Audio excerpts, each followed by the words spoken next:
musibah dia, terutama saudara-saudara kita yang sedang terkena bencana alam di Sumatera dan sekitarnya. Ini adalah ujian daripada Allah Subhanahu wa Ta'ala. Namun itu semua juga atas perbuatan tangan manusia. Karena kata Allah Subhanahu wa Ta'ala, "Dhaharu fasadu bil barri wal bahri bima kasabat aydin nas." Telah nampak kerusakan di darat dan di lautan atas perbuatan tangan manusia. Jadi musibah itu tidak sekonyong-konyong datang, kecuali memang kerusakan itu dibuat oleh manusia. Banjir itu akibat pembalakan hutan. Makanya yang pertama kali diberikan warning oleh Allah kepada Adam tentang pohon. Coba ketika Nabi Adam disuruh masuk surga, wa qulna ya Adam uskun anta wa zawjukal jannah wa kula minha raghadan haitsu syi'tuma wa la taqraba hadhihi sajarah fatakuna minaz zalimin. Adam, masuklah engkau dan istrimu ke dalam surga. Makanlah apa saja yang ada di surga yang engkau kehendaki, tapi jangan dekati satu pohon yang menjadikan kamu menjadi orang yang zalim. Jadi warning yang pertama dari Allah itu bukan zina, bukan membunuh, tapi justru jangan dekati pohon. Bahkan di surga pun Allah sudah atur demikian. Artinya apa? Jadi orang itu harus menyatu dengan semesta, dengan alam. Harus berinteraksi, karena kita itu khalifah. Ini ja'ilu fil ardi khalifah. Ada satu aturan, jangan tebang pohon sembarangan, jangan eksploitasi semesta ini dengan serakah-serakahnya semau-mau, maka imbasnya adalah bencana. Dan bencana itu apabila datang, bukan pelaku maksiatnya saja, bukan pelaku kejahatannya saja, tapi semuanya terkena imbas. Orang yang soleh kena, orang yang beriman kena, ulama kena, dan semuanya terkena imbas daripada perbuatan tangan manusia yang tidak baik. Maka sebab itu pohon adalah merupakan keseimbangan dari alam untuk menjaga ekosistem, untuk menjaga udara, sehingga kalau dirusak tidak bijak dalam memanfaatkannya, maka akibatnya adalah bencana bagi seluruh alam. Jadi jemaah sekalian yang dirahmati Allah Subhanahu wa Ta'ala, bahkan dalam syariat Islam itu berperang saja harus menjaga alam. Dalam Islam nggak boleh perang menebang pohon sembarangan. Dalam Islam perang nggak boleh membunuh sekonyong-konyong. Orang tua, perempuan, anak kecil itu haram untuk dibunuh. Bahkan nggak boleh sebatang pohon pun dirusak ketika sedang berperang, bahkan sedang berperang. Dan miris kita, banjir, begitu banjir, kayu-kayu gelondongan pada ngambang, dan itu diameternya rata-rata 1,5 meter. Kira-kira kalau diameter 1,5 meter berapa ratus kali itu ditebang dengan demikian. Masya Allah ya. Mudah-mudahan Allah segera berikan pertolongan kepada saudara-saudara kita yang sedang dalam musibah, dan Allah anugerahkan kesabaran dari menerima musibah Allah Subhanahu wa Ta'ala. Baik, kita lanjutkan kajian kita Riyadhus Shalihin. Kita masih bab i'tisad fil amal fit ta'ah. Hadis ke berapa? 5. Ya.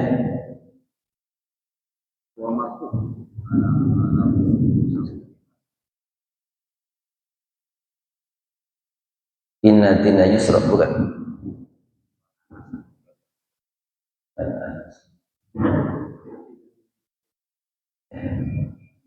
Dakhala Nabi. Oh iya. Beda nomornya berarti.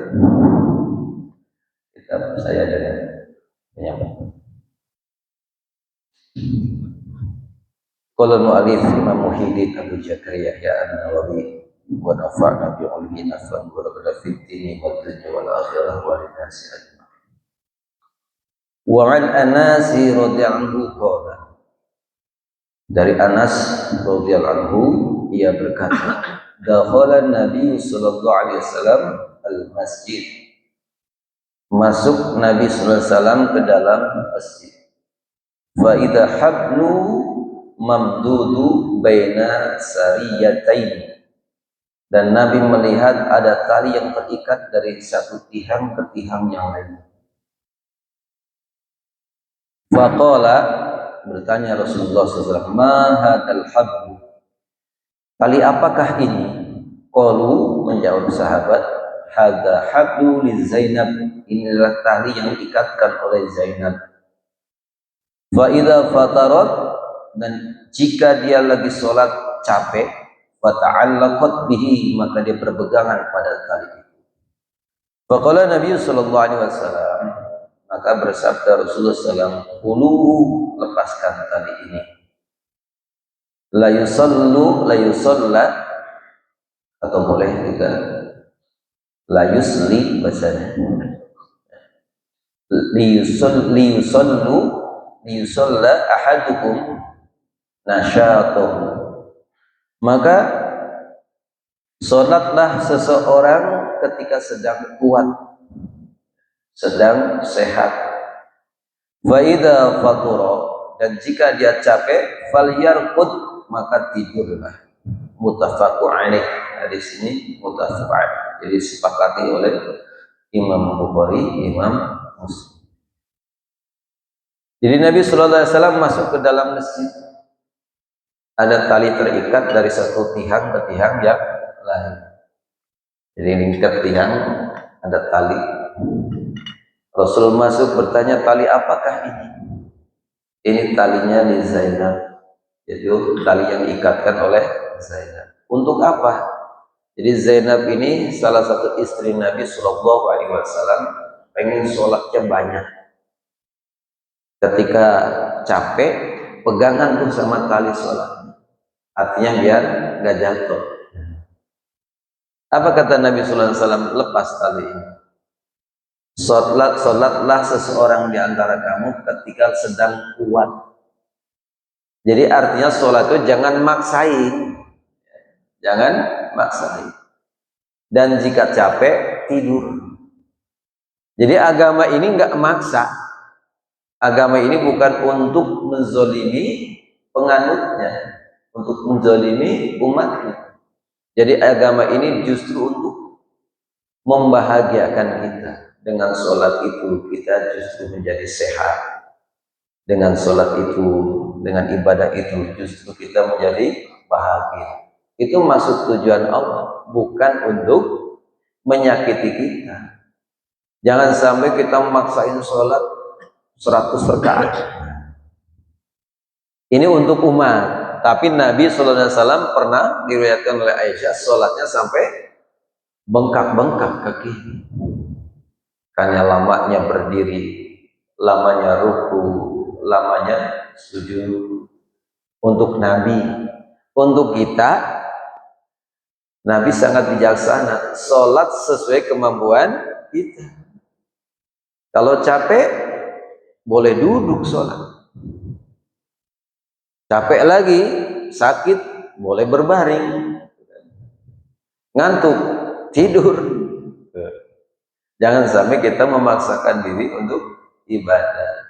Maksudnya sholatlah dalam keadaan kuat itu ketika kita tidak memaksakan diri, ya, sampai habis-habisan karena pengen banyak rakaatnya, sehingga kita udah capek, udah lemah, dipaksa.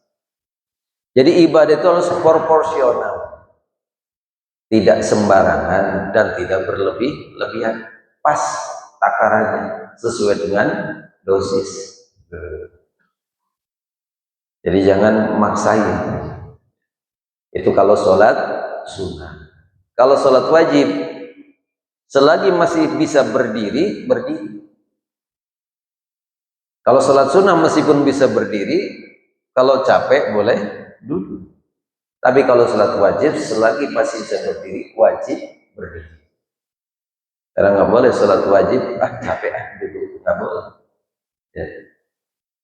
Karena yang wajib itu harus tetap berdiri, kecuali sakit, kakinya nggak bisa berdiri, atau ada bisul di pantat. Kalau berdiri kelamaan, ngebet rasanya. Jadi agama ini bijaksana sekali. Jadi agama ini diturunkan Allah itu untuk membahagiakan kita. Maka kalau beragama tidak bahagia, berarti salah dalam beragama. Sholat itu selain kita menjalankan kewajiban Allah, mengharapkan pahala dari Allah, ada kesehatan di situ. Guru saya itu bilang, kan awet muda guru saya itu, gagah. Di umur hampir 70 tuh badannya masih segar. Suka ditanya sama orang, apa rahasianya? Kiai, 40 rakaat. 40 rakaat. Artinya sehari semalam tuh 40 rakaat, kurang lebih. Pokoknya 17 rakaat sholat wajibnya. Kemudian 12 rakaat sunnah rawatib. Kemudian 11 rakaat sholat malam, 8 rakaat sholat duha. Pokoknya kurang lebih 40 rakaat. Insya Allah ibu nggak perlu jogging, ya, nggak perlu senam, apalagi senam di tengah umum, pakainya ketat. Senamnya orang mukmin udah dikasih oleh Allah perangkat yang paling sesuai dengan anatomi tubuh kita, yaitu sholat. Itu kerasa sekali kalau kita sholat, betul gerakannya tuh. Takbiratul ihramnya betul, rukunya betul, tumanina, artinya tuh ada tuh sampai tenang, minimal bacanya 3 tasbih. Duduknya betul, sujudnya betul, itu kerasa sekali tuh urat-urat dalam tubuh tuh di kayak ada perenggangan. Banyak orang kalau sholatnya betul sesuai dengan kaifiahnya, selain dapat pahala dari Allah, juga dapat sehat. Yang darah tinggi bisa normal, yang diabetes bisa normal dari sholat semuanya. Jadi luar biasa Allah Subhanahu wa taala kasih perangkat kepada kita sesempurna itu. Makanya orang mukmin itu kalau betul menjalankan syariat agama, insya Allah, maka bahasa jargonnya jamaah tabligh itu begini: kalau ingin mulia, bahagia dalam jaya, amalkan sunnah dengan sempurna. Jadi dalam sunnah itu ada kejayaan, ada kemuliaan, ada kebahagiaan. Kan kita nggak pernah memikirkan tuh, kenapa Rasul ketika masuk WC mengajarkan kaki kiri dulu. Kenapa masuk WC harus pakai alas kaki. Ternyata di WC itu ada bakteri yang membuat penyakit Alzheimer. Apa? Yang pikun, nggak mau pikun. Alzheimer itu. Ada virus yang membuat kita cepat menua. Makanya kalau ke WC siapkan sendal khusus di WC. Meskipun WC itu digosok ini tetap aja. Itu sunnah Nabi mengajarkan begitu, dan ternyata ada kejayaan di situ kalau kita praktikkan. Kenapa Nabi mengajarkan kita kalau tidur miring ke kanan? Kan Nabi nggak menerangkan medisnya, tapi setelah diteliti secara medis itu luar biasa. Jadi kebanyakan orang yang stroke, bangun tidur atau stroke, itu yang tidurnya miring ke kiri, atau bantalnya terlalu tinggi. Nabi nggak pernah pakai bantal. Kalau tidur yang bagus itu nggak pakai bantal, ya, dan nggak empuk. Karena Nabi itu kalau habis bangun tidur kelihatan di punggungnya bekas pelapah kurma. Berarti beralaskan tikar biasa.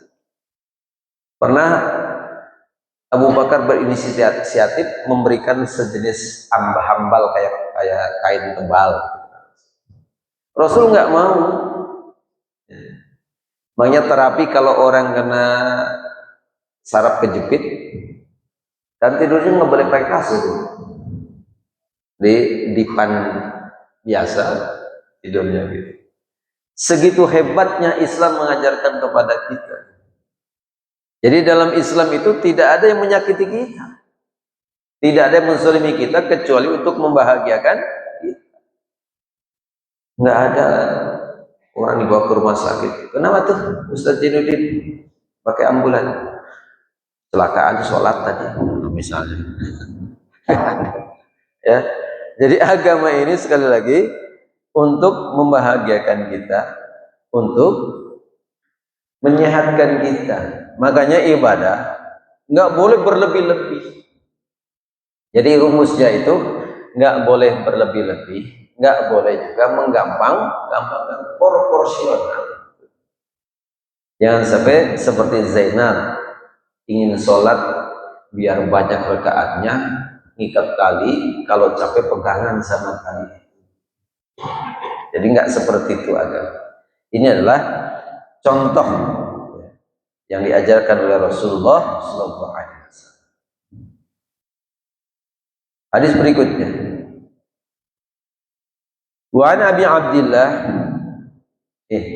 wa an Aisyah radhiyallahu anha, daripada Aisyah radhiyallahu anha, istri Nabi sallallahu alaihi wasallam. Anna Rasulullah sallallahu alaihi wasallam, sesungguhnya Rasulullah sallallahu alaihi wasallam qala, bersabda, "Idza na'asa ahadukum wa huwa yusalla, jika seseorang ngantuk ketika sedang sholat, falyarqud hatta yalhab anhu naum, maka tidurlah hingga hilang ngantuknya. Fa innahu, sesungguhnya dia, idza shola wa huwa na'isu, jika dia sholat dalam keadaan ngantuk, la yadri la'allahu yadhabu yastaghfiru wa yasubbu nafsahu. Dan jika dia sholat ketika dalam keadaan ngantuk, maka dia tidak sadar, maksudnya mungkin meminta ampun kepada Allah, tapi malah melaknat dirinya sendiri. Jadi kalau kita sedang sholat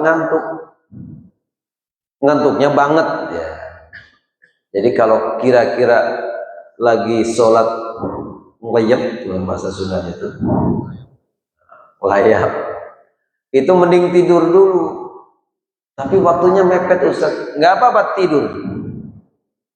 Kalau memang ngantuknya sudah ngantuk banget. Tapi kalau ngantuk masih ngantuk wajar, kira-kira nanti kita masih tetap sadar bacaan kita, maka boleh lanjut. Tapi kalau udah ngantuk, habis begadang, misalnya habis nolong tetangga sakit atau apa, jadi alasan yang syar'i, bukan habis main gaplek, bukan.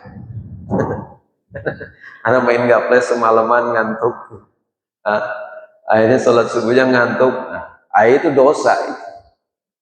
Ini yang alasan syar'i ngantuknya karena perkara tertentu. Artinya bukan bermaksiat kepada Allah, bukan juga perbuatan yang sia-sia. Siskambling boleh kalau belum betul memang jaga malam. Tapi kalau siskamblingnya bergilir kan mesti tidur dulu di pos, ya, atau lain sebagainya. Jadi kalau ngantuk tidur, Allahu Akbar,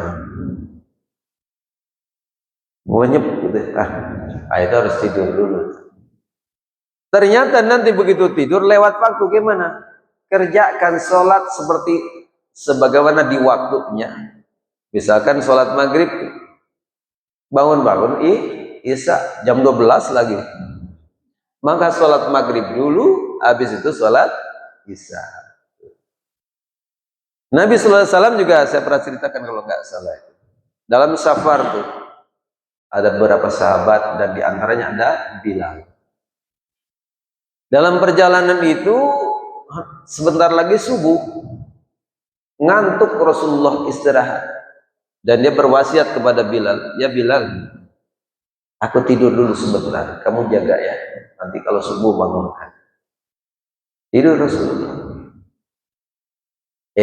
Bilalnya malah ikut tidur. Tertidurlah Bilal dan para sahabat yang lain, sehingga terbangun Rasulullah sudah terasa hangat matahari di keningnya. Kira-kira udah hangat di keningnya jam berapa itu? Ya jam 7-an lah, udah hangat di kening gitu kan. Habis itu, Bilal gimana kamu suruh jaga malah ikut tidur gitu. Habis itu Rasulullah berwudu dan sholat subuh, bahkan qobliyah subuh dulu. Saking pentingnya sholat qobliyah subuh tuh. Bahkan sudah bangun kesiangan masih qobliyah subuh dulu. Jadi sholat yang sunnah yang sangat ditekankan oleh Nabi Sallallahu Alaihi Wasallam itu qobliyah subuh. Jangan sampai ditinggalkan qobliyah subuh. Sampai Rasul bersabda, raqatul fajri khairum minad dunya wa ma fiha. Bahwa 2 rakaat sholat fajar sebelum sholat subuh itu lebih baik daripada dunia dan seluruh isinya. Banyak orang yang rajin sholat qobliyah subuh kaya raya tuh. Artinya kaya raya karena Allah berikan ganjaran lebih baik daripada dunia dan seluruh isinya, masya Allah. Jadi bahkan Nabi udah kesiangan qobliyah subuh dulu baru sholat subuh. Jadi kalau bapak ibu kesiangan ketika bangun subuh, tahu-tahu udah jam 8, ya Allah, jangan nggak sholat, tapi ambil wudhu langsung sholat subuh, lanjut duha sekalian. Jadi sekali-kali ada sholat subuh lanjut duha. Kenapa? Karena bangun kesiangan. Tapi sekali lagi, karena nggak disengaja dan karena malamnya ada alasan yang syar'i, bukan karena alasan yang sia-sia, apalagi bermaksiat kepada Allah Subhanahu wa Ta'ala. Itu begitu tuh. Jadi kalau sholat ngantuk tidur dulu, jangan sampai kita maksain. Apalagi sholat sunnah, ya, sholat sunnah, mau tahajud, ternyata udah bangun ngantuk banget, udah biasa pasang alarm kalau jam 3 bangun, udah ambil wudhu, ternyata sempoyongan tidur aja, tidur. Udah dapat pahala tahajud meskipun langsung tidur. Kenapa? Karena mudawamah menjalankan sholat tahajud, kecuali kalau sekali-sekali. Kalau sudah mudawamah sholat tahajud, mudawamah dalam satu amalan, ketika kita terhalang untuk tidak beramal, masih tetap dapat pahala. Makanya enaknya orang yang istiqomah dalam amalan, mendawamkan amal. Biasa ketika sehat ngaji terus, begitu kita sakit nggak bisa ngaji, nggak ngaji tetap dapat pahala ngaji. Biasa rajin puasa Senin Kamis, begitu sakit nggak puasa Senin Kamis tetap dapat pahala puasa Senin dan Kamis. Biasa tahajud, begitu sakit udah nggak bisa tahajud lagi. Mana sakitan 7 tahun, 7 tahun itu tetap dapat pahala tahajudnya. Masya Allah. Misalkan seumur hidupnya udah mudawamah sholat tahajud, kena stroke, nggak bisa sholat lagi, nggak bisa sholat jamaah lagi, maka amalan-amalan ketika sehat yang dia mudawamah mengamalkannya tetap dapat pahala. Subhanallah. Maka harus ada amalan yang mudawamah yang kita amalkan, sehingga ketika kita terhalang untuk tidak beramal, masih tetap dapat pahala daripada amalan-amalan yang kita laksanakan ketika sehat. Jadi jangan paksakan ketika sholat ngantuk maka tidurlah. Sampai kapan? Yadhaba anhu naum, sampai hilang ngantuknya. Kenapa? Khawatir ketika kita sholat bacanya ngaco, niatnya minta ampun kepada Allah malah melaknat diri sendiri, atau justru melaknat Allah. Kan kalau bacaan nggak betul akhirnya maknanya salah. Makanya saya sering mengingatkan, terutama Fatihah itu harus betul banget bacaan ya, harus betul, karena kalau salah bacaannya salah maknanya. Karena Quran ini ajaib ya. Jadi tidak pernah bisa sempurna kita membacanya. Kita udah bagus nih, tapi kalau disimak orang yang lebih bagus dari kita, ada aja salah. Orang yang bagus disimak lagi orang yang lebih bagus lagi, ada aja salahnya.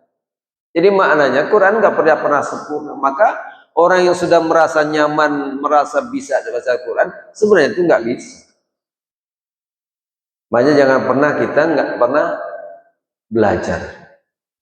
Bahkan penghafal Quran pun harus murojaah. Karena kalau tidak dimurojaah, terus diulang, hilang. Karena Quran itu gitu, gampang dihafal, gampang hilang. Makin banyak hafalan, makin banyak lupa. Sedikit hafalan, sedikit lupa. Banyak hafalan, banyak lupa. Nggak lupa-lupa, nggak ada hafalan.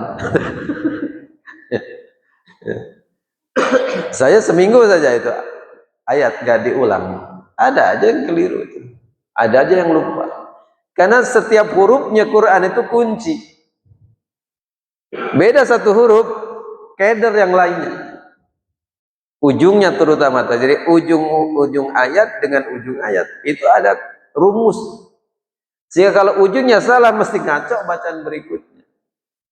Itu hebatnya Al-Quran, mujizat Al-Quran. Tapi dari 114 surat itu yang wajib bisa dan benar cuma satu surah saja, Al-Fatihah. Karena itu rukun dalam sholat. Maka ibu boleh sekali-kali itu sama ustazah minta disimak. Ustazah coba simak Fatihah saya udah betul. Bapak juga begitu, simak. Makanya boleh ada tahsin, pelajaran tahsin. Ada ya di sini? Ya, ada tahsin. Menyimak bacaan, memperbaiki bacaan biar bacaannya tidak salah. Karena Quran itu dapat pahala setiap huruf membacanya. Tapi kalau salah dan dia tidak mau ngaji lagi, dosa. Dan yang mendengar juga dosa kalau nggak membetulkan. Tapi selagi kita masih jadi murid, masih jadi orang yang belajar, kalau salah tetap dapat pahala dua. Pahala dia membacanya, yang kedua pahala dia mujahadahnya, karena masih belajar. Makanya jangan pernah berhenti jadi murid kita ya, jangan pernah berhenti jadi murid. Biar apa? Kalau salah dimaklum ya, masih murid, masih belajar. Tapi kalau sudah merasa pintar, nggak pernah belajar ya, maka dosa dia membaca. Apalagi bacanya disamarkan biar salahnya nggak kedengeran. Kan ada suka bacanya disamarkan, suaranya biar nggak jelas, biar orang nggak tahu salah kita. Itu lebih dosa lagi. Ya. Di Quran ini hebat, bacanya setiap hurufnya dapat pahala. Tapi kalau salah, kalau kita sudah nggak mau belajar lagi, dosa. Bagaimana biar nggak dosa? Terus jadi murid, terus kita belajar. Ya. Makanya saya masih terus berguru, masih terus belajar. Biar apa? Biar posisi saya sebagai murid. Biar posisi saya itu nggak pernah apa, kalau bersalah itu karena masih murid, masih belajar. Ya sekali lagi, jangan kita ketika ngantuk sholat takut bacaan kita itu tidak sadar, padahal bacaan hendak meminta ampun kepada Allah, tapi justru melaknat diri kita sendiri. Hadis yang ketujuh. Wa an Abi Abdillah Jabir bin Samurah radhiyallahu anhu. Dari Abi Abdillah yaitu Jabir bin Samurah radhiyallahu anhu. Berarti ayah dan anak ini sama-sama sahabat Rasulullah sallallahu alaihi wasallam. Kuntu usolli ma'an Nabi sallallahu alaihi wasallam. Kami sholat bersama Nabi sallallahu alaihi wasallam. As-salati fakanat salatuhu qasda wa khutbatuhu qasda. Kami sholat dengan Nabi sallallahu alaihi wasallam dan sholat Nabi sallallahu alaihi wasallam itu sedang-sedang saja. Khutbahnya juga sedang-sedang saja. Jadi Nabi itu kalau sholat itu bacanya sedang. Apa yang maksud dengan qaulun qasda? Ayu baina tauli wal qasri. Yani antara panjang dan pendek, sedang-sedang, nggak panjang banget, nggak pendek banget. Berapa kira-kira ukurannya? Kira-kira 10 ayat. Kira-kira 10 ayat. Kalau inna atoina berapa ayat? Bukan termasuk sedang itu berarti. Ya, bukan nggak boleh, boleh. Tapi kalau bisa jangan itu. Minimal 10 ayat. Ukuran itu ya kira-kira surat As-Saff, Al-Jumu'ah, Al-Munafiqun, atau apa itu? Sabihis, segitu ukuran. Kalau subuh, jangan kuliah sama kulhu aja. Ya, berarti kurang 10 ayat. Jadi Nabi itu kalau sholat sedang. Artinya apa? Yang sehat tidak merasa kok pendek amat sih baca. Yang sakit juga tidak merasa panjang banget. Nah, sehingga semua merasa nyaman. Kalau bermakmum sama Nabi itu semua merasa nyaman, merasa tenang. Jangan mentang-mentang hafiz Quran. Bismillahirrahmanirrahim. Yasin. Ya, alamat. Padahal cuma Yasin doang. Ya, itu kalau orang sholat tarawih saya kadang suka tawa tuh. Ya. Dia ambil ujung-ujungnya doang. Ya, karena baca surat itu sunnah katanya. Enggak begitu kaidah dalam sholat, dalam ibadah. Diambil ujung-ujungnya setiap surat dibaca, tapi depannya doang. Alif lam ra, Allahu akbar. Ya Allah. Makruh itu sholat makruh. Kenapa? Sependek-pendeknya sholat itu surat paling pendek dalam Quran. Yaitu tadi surat Inna a'tayna kal kautsar. Segitu tuh pendek-pendeknya. Kalau sholat tarawih pengen ngejar rakaat kemudian bacaannya sembarangan, serampangan, ngebut-ngebutan, ayatnya juga nggak jelas, maka itu tidak dapat pahala, makruh. Dan bisa terjebak haram kalau bacanya salah, rukunya tertinggal. Ya. Makanya tarawih yang sedang-sedang saja, kecepatan enggak, kelamaan juga enggak.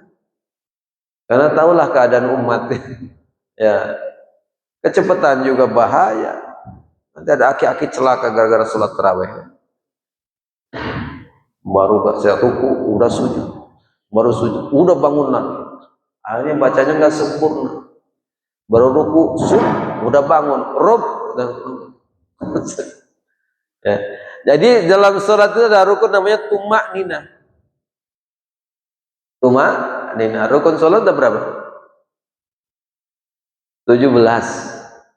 Ya, aslinya 13, tapi jadi 17 karena ada ditambahkan tumak nina. Itu ulama sampai sedemikian detilnya biar kita ibadah nggak sia-sia. Jadi tambahkan tumak nina. Terus rukuknya tumak nina, i'tidal tumak nina, sujud tumak nina, duduk di antara sujud tumak nina. Apa artinya tumakninah? Tenang sejenak. Rukunya tenang. Makanya dibatasi itu minimal 3 tasbih biar tenang keadaan tubuhnya sampai dalam keadaan sempurna rukunya, sempurna berdirinya, sempurna sujudnya. Nah, tumakninah. Makanya tarawih besok mah jangan ngebut-ngebut, ya, standar saja. Maknanya jangan sampai ada mahraj yang tidak pas atau ada tajwid yang tidak sesuai bacaannya. Ya boleh cepat boleh, ya nggak boleh ngebut. Ya. Boleh diwasol, boleh. Artinya satu fatihah satu napas nggak apa-apa. Yang penting tartil bacaannya pas. Ya, kalau kuat satu napas nggak apa-apa. Ya. Jangan sampai kita bacanya mau ibadah tapi nggak dapat apa-apa. Dapat sehat doang kan rugi gitu. Keringet. Oh, sampai basah kuyup habis sholat tarawih. Ya. Bentar lagi sholat tarawih soalnya. Ya, masya Allah. Jadi Nabi Shallallahu Alaihi Wasallam sholatnya sedang-sedang saja, nggak panjang. Khutbah juga begitu. Khutbah Jumat itu standarnya 15 menit, paling panjang 20 menit. Malah saya kalau khutbah di PT enak tuh, kasih waktu 10 menit. Ya, 20 menit sama sholatnya, masya Allah. Jadi kita khutbah pendek aja, amplopnya sama. bukan perkara amplopnya. Memang kan kalau di PT itu kan ngejar istirahat sejam itu untuk makan, untuk merokok, ya, untuk ngobrol. Nah, kalau khutbahnya kepanjangan, banyak yang dehem. Dan akhirnya orang ibadahnya makruh, ya, ibadah jadi nggak ikhlas. Tahu sholat Jumat bacanya panjang, sholatnya. Waduh. Alamat imam disumpahi. Karena salah satu yang dilaknat oleh Allah itu imam yang dibenci oleh makmumnya. Jangan kita jadi imam yang dibenci oleh makmum. Jangan kalau pas dia mau ngimamin orang udah ya imam. Ada lemes ya imam. Udah panjang jelek lagi suaranya. Kalau bagus suaranya masih penting ya. Ada jelek suara panjang gitu. Karena ada suka begitu aja tuh. Yang pamer hafalan. Ada aja tuh di mana-mana begitu. Di masjid saya juga ada begitu. Dia ngapalin sendiri tanpa guru, nggak disimak. Kan berantakan. Quran ini nggak bisa tanpa sanad. Quran ini nggak bisa tanpa guru. Ngaji semuanya tanpa guru, tanpa sanad nggak bisa. Ngapalin sendiri nih nggak disimak, berantakan Pak. Ada aja yang salah, ada yang keliru. Memang hebatnya itu begitu ilmu, harus disimak, ya, harus didengar sama ustaz. Kalau baca masalah maghrib, baca waqiah sampai habis. Kan kadang-kadang maghrib ada yang puasa mau berbuka, atau ada yang punya janji. Waqiah Pak. Baca sampai selesai. Kira-kira sholatnya ikhlas gak? Orang mau sholat ada WA, baca WA dulu. Pak nanti ditunggu ya. Jam 6.15.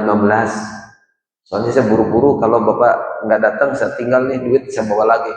Wow, sholat begitu lama, hilang duitnya. Hilang duit.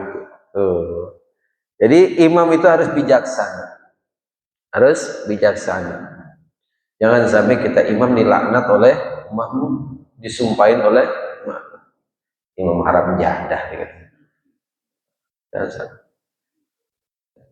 nggak tahu diri ini niat datang ke masjid mau ibadah malah dapat dosa gitu.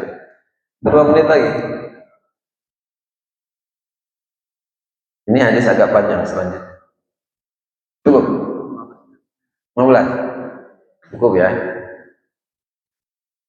Wa an Abi Juhaifah Wahbi bin Abdullah radhiyallahu anhu. Daripada Abi Juhaifah Wahbi bin Abdullah, semoga Allah meridhoinya. Qala, ia berkata, akha Nabi sallallahu alaihi wasallam, mempersaudarakan Nabi sallallahu alaihi wasallam baina Salmana, antara Salman, wa Abi Darda, dan Abi Darda. Jadi Salman dan Abi Darda itu, Abu Darda itu dipersaudarakan, jadi saudara angkat oleh Rasulullah sallallahu alaihi wasallam. Fazara Salmanu Aba Darda. Suatu hari Salman sallallahu alaihi wasallam fazaro, berkunjung ke rumah Abu Darda. Fara'a Ummu Darda wa fara'a Ummu Darda. Salman itu melihat Ummu Darda mutabadzulatan, dalam keadaan berantakan, artinya enggak berdandan, usul pakaiannya. Faqala ma sa'nuki ya Ummu Darda, apa yang terjadi dengan dirimu wahai Ummu Darda? Qalat, menjawab Ummu Darda, ahuka Abu Darda laisa lahu hajatun fi dunya. Saudaramu Abu Darda itu udah enggak berhajat lagi dengan dunia, udah enggak butuh lagi dengan dunia, enggak perlu dunia lagi. Artinya ibadah aja kerjaan, enggak pernah ngurusin dunia. Istrinya pun enggak pernah diurusin.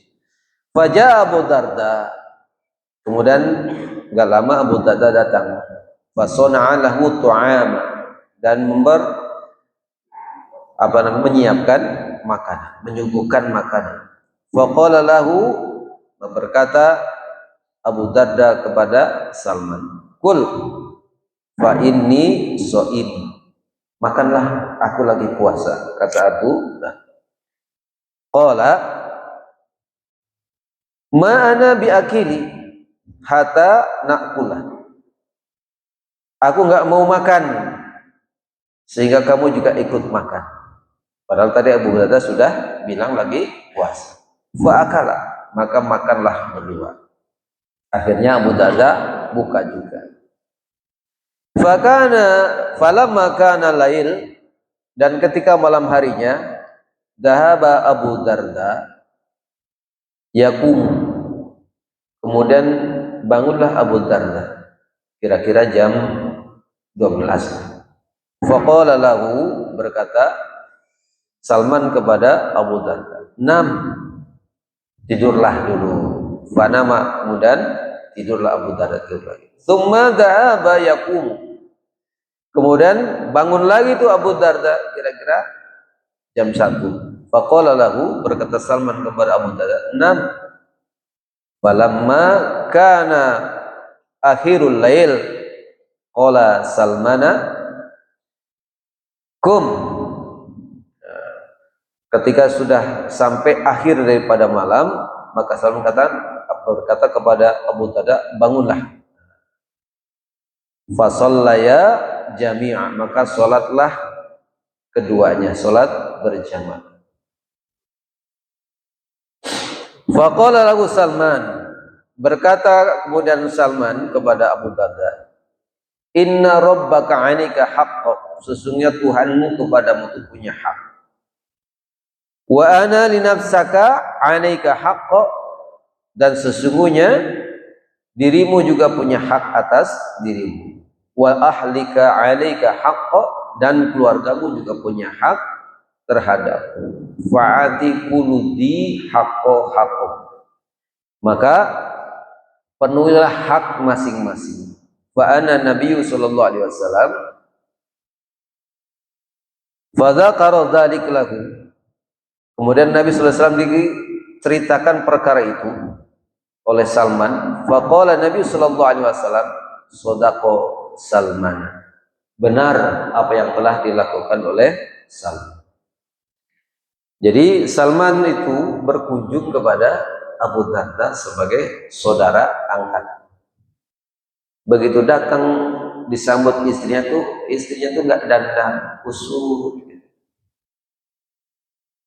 Kata Salman, apa yang terjadi dengan diri Baik Ummu Darda? Saudaramu tuh udah nggak butuh dunia lah, udah nggak berhajat dunia, berarti udah nggak pernah disentuh tuh istri, udah nggak dipakai, ngapain dandan, ngapain bersolek. Hati-hati kalau ada perempuan udah kusut masa, berarti laki-lakinya udah ahli ibadah tuh nggak pernah peduli kepada istrinya. Jadi Ummu Darda itu karena nggak pernah lagi disentuh, nggak pernah lagi diperhatikan oleh suami. Karena apa? Siangnya Abu Darda puasa, malamnya sholat malam. Udah nggak sempet lagi urusan-urusan yang lain selain ibadah kepada Allah. Salman nginep tuh di rumahnya. Pas malam jam 12 bangun tuh Abu Darda. Dicegah tuh oleh Salman, udah tidur dulu. Tidur lagi tuh Abu Darda. Kira-kira jam 1 bangun, ditarik lagi sama, udah tidur dulu. Gedek benar tuh Abu Darda, padahal setiap malam hampir 1 malam penuh sholat tahajud. Pas sudah akhir malam barulah Salman bilang, ayo kita bangun dan sholat tahajud berjamaah. Ini dalilnya, sholat tahajud boleh berjamaah. Jadi tahajud berjamaah. Jadi tahajud itu boleh sholat berjamaah. Cakep tuh bapak sama ibu sholat bareng. Ya, jadi ibu yang membangunkan suami tahajud dapat rahmat. Suami yang membangunkan istri sholat tahajud dapat rahmat. Apalagi sholat tahajudnya berjamaah. Cakep tuh. Romantis itu malam-malam sholat tahajud berjamaah. Ya, apalagi ajak anak-anak ya, sambil memberikan pembelajaran kepada anak, tahajudnya berjamaah. Bapaknya jadi imam, subhanallah indah. Jadi romantis dalam Islam tuh begitu, romantis dalam ibadah, ada kebersamaan. Ya, jangan dibiarin istri tidur, Pak, bangunin. Ya. Ibu juga gitu, jangan biarin suami enggak tahajud, bangunin, usap-usap kakinya. Jadi cara bangunin suami itu kata Rasul dari kaki dulu, usap-usap telapak kaki. Hati-hati ketendang. Usap-usap. Ya, bangun juga naik dikit ke atas musabnya.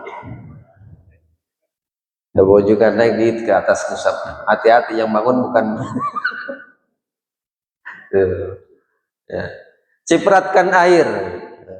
Ngebangun juga cipratkan air. Cipratin bukan disebor. Cipratin air. Ya. Gitu caranya tuh. Ya, bangunin. Itu kalau ibu pengen dapat rahmat Allah, bangunin suami tahajud. Ya.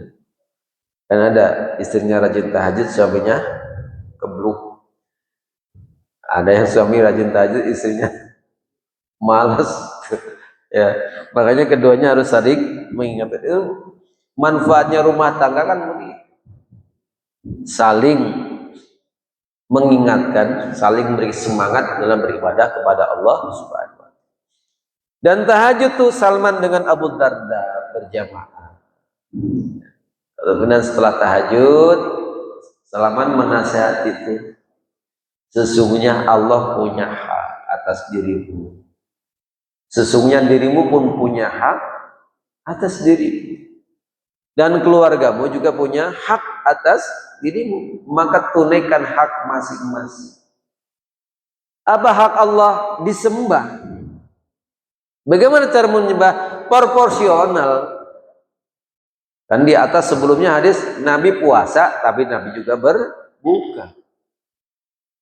Nabi sholat malam tapi juga tidur. Nabi juga menyukai beberapa perempuan dan menikah nanti. Kan ada yang datang kepada Nabi bilang, wah kita nggak ada apa-apanya dengan Nabi. Kalau begitu saya akan sholat malam selamanya dan nggak akan tidur. Yang satu bilang, saya akan puasa dahar dan nggak pernah berbuka. Saya akan jauhi perempuan dan nggak akan pernah menikah. Kedengeran sama Nabi, kamu yang ngomong begini begitu. Iya ya Rasulullah. Saya puasa tapi saya juga berbuka, kata Nabi. Saya sholat malam tapi saya juga tidur. Saya juga menyukai perempuan dan saya menikah. 9 malah istri Nabi. Kita berapa? Kita batasi 4. Kami cuma berani 1. Mubajir tuh yang 3. Alhamdulillah. Tuh, jadi Allah punya hak di semua. Diri kita juga punya hak. Apa hak kita? Badan kita istirahat. Mata perlu tidur. Badan perlu rebahan. Punya hak. Jangan ibadah terus sampai menyakiti diri. Ya. Sholat sampai habis-habisan. Puasa sampai nggak berbuka. Ya. Itu puasa yang begitu kan puasanya orang yang belum dapat agama dulu, zaman dulu kan. Pengen sakti. Puasa mati geni. Tapak. Ya. Sakit hati ditolak perempuan. Puasa. Nggak makan, nggak minum 7 hari. Itu bukan puasa syar'i itu. Jadi puasa ya berbuka. Justru hebatnya tuh buka dapat pahala. Makanya mendahulukan buka tuh, mempercepat buka begitu waktu langsung buka dapat pahala. Ya, jadi bukan yang melambat-lambatkan berbuka yang dapat pahala, justru yang begitu masuk buka dulu. Jangan sok-sokan. Udah masuk sholat maghrib dulu, zikir dulu, baca yasin dulu, baru buka. Bukan begitu. Begitu maghrib buka. Buka dengan apa? Yang membatalkan. Apa yang membatalkan? Makan, hubungan suami istri, gak tahan pengantin baru. Begitu buka, langsung ngajak bini, boleh. Jadi begitu mau naik, Allah malakasum wabika aman Tuhan.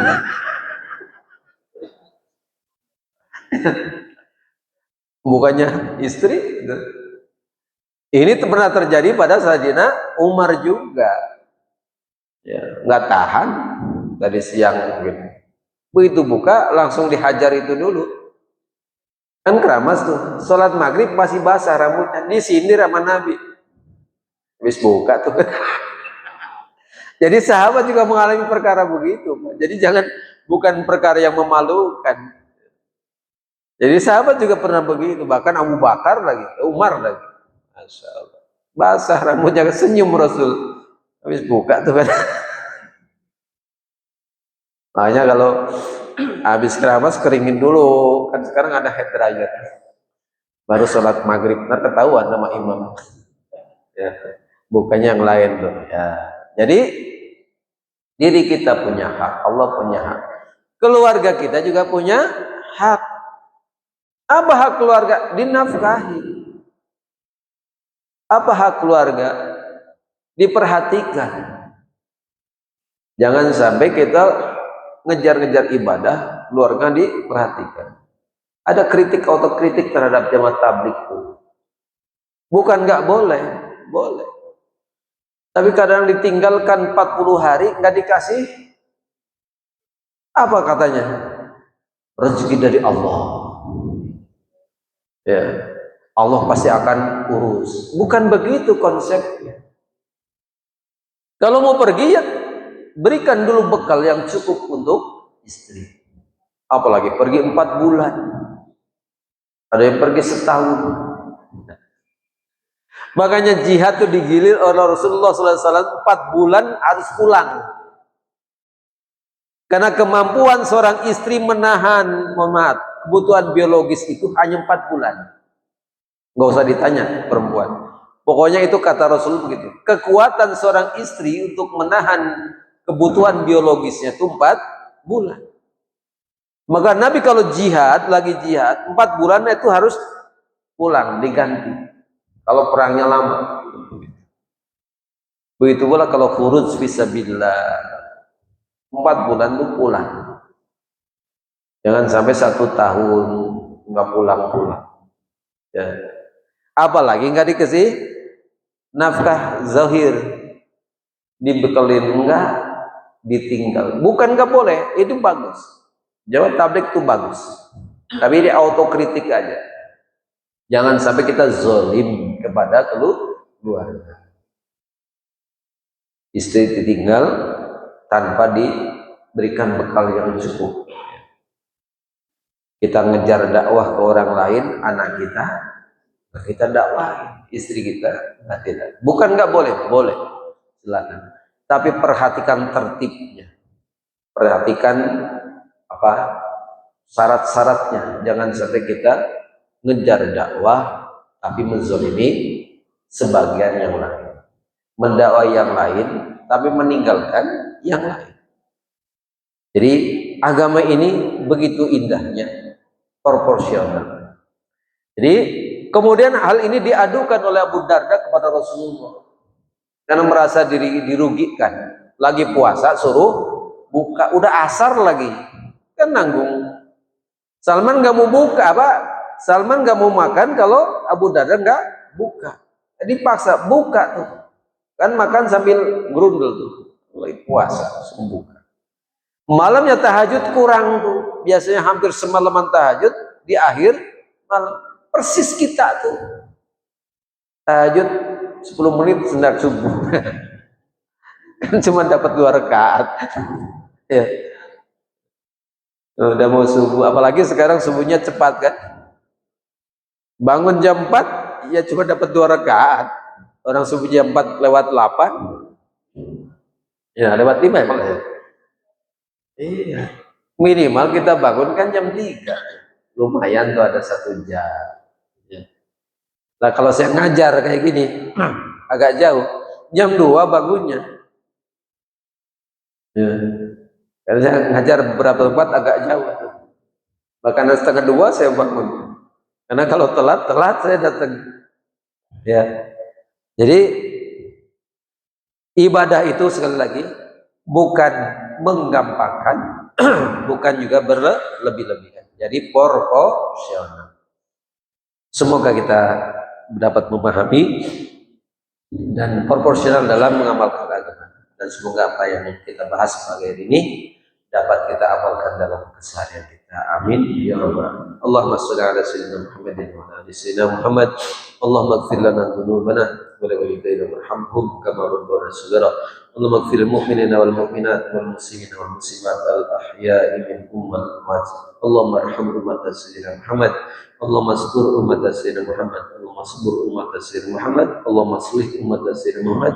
Allahumma ighfir ummat sayyidina Muhammad. Allahumma faris an ummat sayyidina Muhammad. Farisan ajilan bi rahmatika ya arhamar rahimin. Allahumma ya Ghaniyun ya Hamid ya Mughni ya Mu'id ya Rahim ya Wadud. أغننا بحلالك من حرمك وأغننا بفضلك عمن سواك. اللهم إنا نعوذ بك من الهم والحزن ونعوذ بك من العجز والكسل ونعوذ بك من الجبن والبخل ونعوذ بك من غلبة الدين وقهر الرجال. ربنا هب لنا من أزواجنا وذريتنا قرة أعين واجعلنا للمتقين إماما. ربنا آتنا من لدنك رحمة وهيئ لنا من أمرنا رشدا. ربنا آتنا في الدنيا حسنة وفي الآخرة حسنة وقنا عذاب النار. والسلام على المرسلين والحمد لله رب العالمين. Kurang lebihnya mohon maaf. Wabillahi taufiq wal hidayah. Wassalamualaikum warahmatullahi wabarakatuh.